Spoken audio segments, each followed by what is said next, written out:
Hello, this is Jill from Paper Daisy Crafting. Thank you so much for joining me today. Hope you're well, hope you're surviving current times without any problems. Thank you for joining me. Today this is our project. I posted this for a blog hop, a colour combination blog hop. It was a bit challenging for me, I have to say. The colour challenge was to use soft suede, rich raspberry and mint macaron. Not an easy combination of colours to come up with a card for, but I thought it was quite nice, this little card. So I've done a version in colours that I think I'm going to like more. I'm going to use Very Vanilla again as my base. I don't often do that. I quite often use Whisper White, but I thought I'd use Very Vanilla again today. I'm going to leave that there so I can refer to it.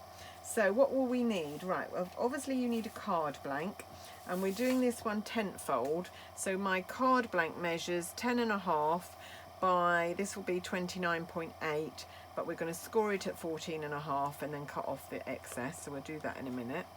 And then you need the 2 panels. This one, I don't know if you can see that. How well can you see that on camera? It's got a beautiful pierced edge that you get with the die. Oh, I didn't tell you the die set, did I? We're using this set, which is called Positive Thoughts. Got some beautiful images, and then the die set that goes with it is called Nature's Thoughts. You find them, and they're here.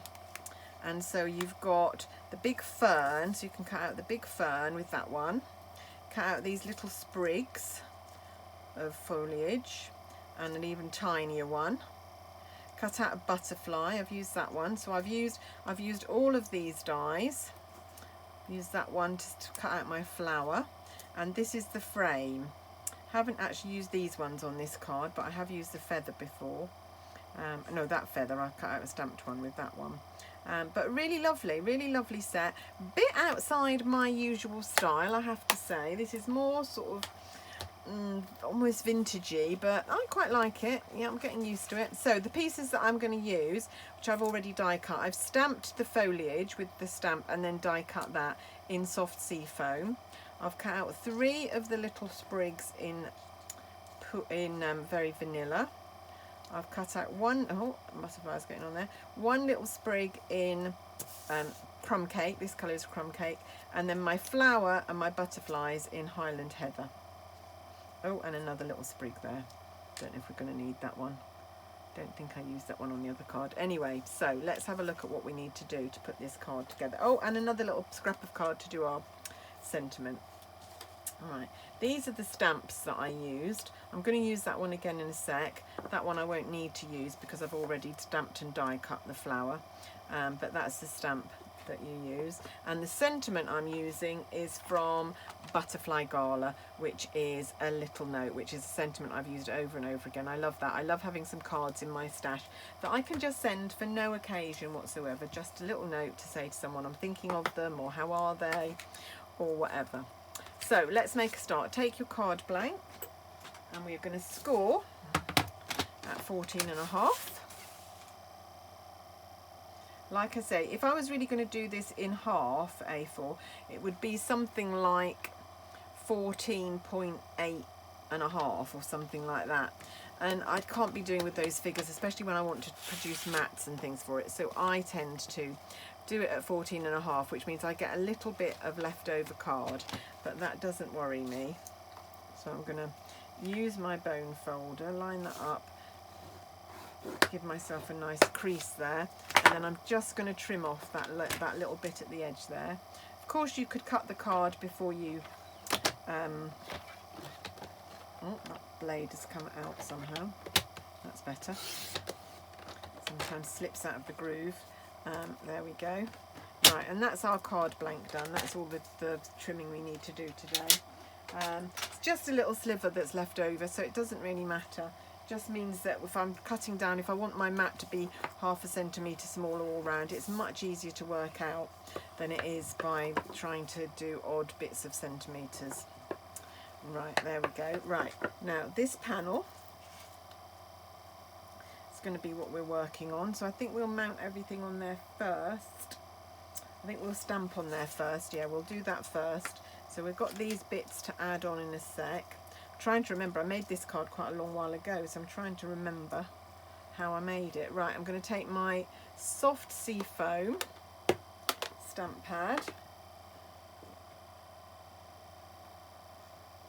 I was trying to find today a stamp pad that needed re-inking because I wanted to demo it on a video, and I've just remembered that this is one of the ones that does need re-inking, so I should have done this one. Hey ho, can never remember at the time. Okay, so I'm going to, now this won't do as good stamping off as the other one because it's not quite so juicy and not quite so dark. I'll stamp one there. I think I might just keep stamping. I'm going to do one there, and then I'm going to come in with a stamped off one there. But it's up to you. Can you see that's very, very pale? Very pale indeed. Because of the colour ink it is. It doesn't matter, but it is very pale. Right, then we can start layering. So first of all, I'm going to mount this sprig here. I'm going to do it slightly more into the centre than I did on the last one. This is all going to be covered up by my sentiment, so I don't need to worry too much about what's going on down here. So I'm going to take some dimensionals. So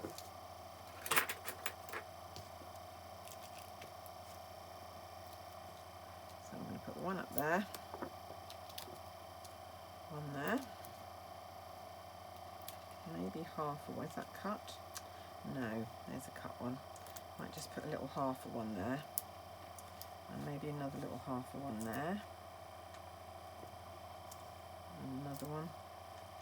Should have used the little one, shouldn't I? If I'd thought about it, I might have done another one there. But they're so good for cutting up anyway. Right, now what I'm going to do is I'm going to place that there, and then I'm going to think about where I want my little sprigs to be. I want a little sprig behind there, so I'm going to take the backing off my dimensional, and I'm going to try and angle where I want that sprig. So I want that sprig to be there, I think, so like that. So that's going to save me having to glue that sprig down. I want another one on the other side. Might do it a bit lower, so I have that there. So that one coming out there. Oh, didn't catch it. There we go. That one there. I've got another one, but I'm not sure I need it. Don't think I need the other one. I might do the tiny one. I might do a tiny one down here. But just play around. There are no hard and fast rules here. Just play around with it until you get an arrangement that you like. If you glue them to the dimensionals, they will, if you're very gentle, they'll peel off again if you don't quite get them in the right place. There we go. And then that is going to go over like that. And I'm actually going to glue my butterflies slightly differently. I'm going to put one up here and one a bit further down over here, I think. So on this one, both butterflies are on the same side. I'm just going to split them up a bit this time. So now we're going to stick on our flower. The flower is going to go here. So I just want to see where I want my sentiment to go. Maybe there. So I want my flower about there. So I want quite a lot of my flower. Not it too low. There we go. So that's about where I want my flower to go. Maybe over to the side so it hangs off a little bit. I quite like that effect of hanging over the side. So let's put a bit of glue on there. And glue that. You don't need dimensionals because you're layering it on top of the foliage. So that's just going to be risen up. If you put another layer on, it's going to be a bit high. And then this is going to go across here like this. Excellent, love that. Yep, okay. So I haven't glued my butterflies on yet, so let's do that. Might as well do that while I'm here. So this is quite an easy little card to put together.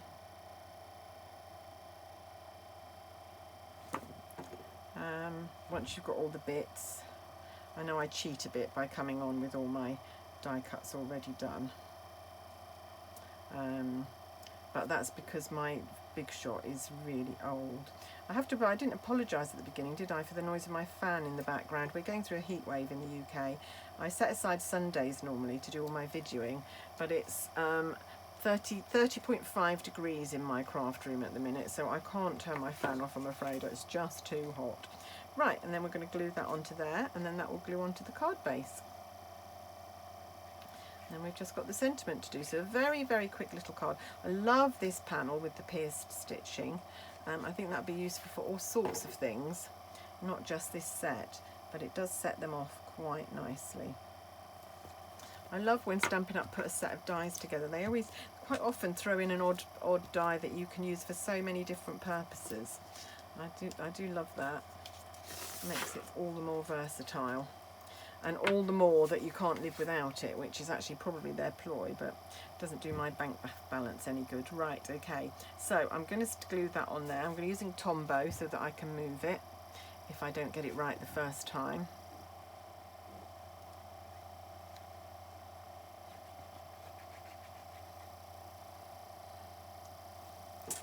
There we go. So if you've got any questions, anything you want to ask about Stampin' Up or stamping in general, card making, do drop me a note. I love responding. I'm very happy to answer any questions or anything that anyone's got. I don't know if you know, but I've got a beginners series going on at the moment. So, and even if you're an experienced crafter, you may find things in there that you didn't know, so it's worth having a little look. Right, this is going to be our sentiment strip. So the first thing I'm going to do is print the sentiment on it, and I'm going to print it in Crumb Cake, which is the colour that I've used for the backing panel, so that will just tie it all together. So we've got purple and purple, soft sea foam, and then Crumb Cake and Crumb Cake. So let's try and get this straight on this panel. So I'm going to put it a bit further over than where I actually want it. Oh, perfect. Doesn't often go like that when I do it on camera. Right, so actually that might be exactly in the right place, having said that. I think that's perfect. Perfect place. So I'm going to trim off that about here. And I'm going to just cut a little banner end. Now we've got a new banner punch in the new catalogue that I haven't bought yet, but I'm sure I will, because it will be really useful for doing these little fishtail banners. As you see, what I do is I cut in from the centre and then cut in from each side to get mine fairly even, but it would be nice to have a punch to make them exact. Right, and then I'm going to put that, I'm just going to overlap that a little bit because I want to trim that off when I've done it. So I'm going to come in with some more dimensionals. There they are, hiding under there. So I'm going to put one under here, and then I'm going to put a couple at the other end, but I'm not going to do them in the middle because it's going to sit on that flower, so it's already risen up there, so I don't want it to be any higher. So like that, and that should hold that in place, like so. This might be another of the cards that I send my mum. My mum, if you don't know, is in a care home with dementia. And I haven't seen her for quite a while now with the pandemic, so I keep sending her little notes, little cards, little parcels. Quite often send her chocolate or biscuits because she's got a real sweet tooth. I'm not sure she knows they're from me, but I know, so that's fine. There we go. So one of these cards may well be winning to her. There we go, we're done. Isn't that nice? Nice and quick. I know I'd already die cut, but even so, that didn't take me very long before I came on camera. Oh, last little bit, sorry, forgot. I just did a little sprig on the other card there, so I'll just stick that, another one out of Crumb Cake, so that just ties in again with the backing. So when I use colours, I like to sort of just tie them in so they're not just a rogue element. There. So there's my other card with Positive Thoughts and Nature's Thoughts dies. Like I said, this one was really not my choice of colours. This one's much more up my street. I quite like that one. So that's quite nice. Right, thank you for watching. Hope you've enjoyed it. If you want to see my blog post about these cards, just go down to my blog. There'll be a link to the right blog post. If you want to shop and buy anything that I've used, my link to my shop is below as well. If you want to ask me a question, just get in touch. I'll be happy to help. And that's all from me. Have a lovely day, and I'll see you again soon. Bye.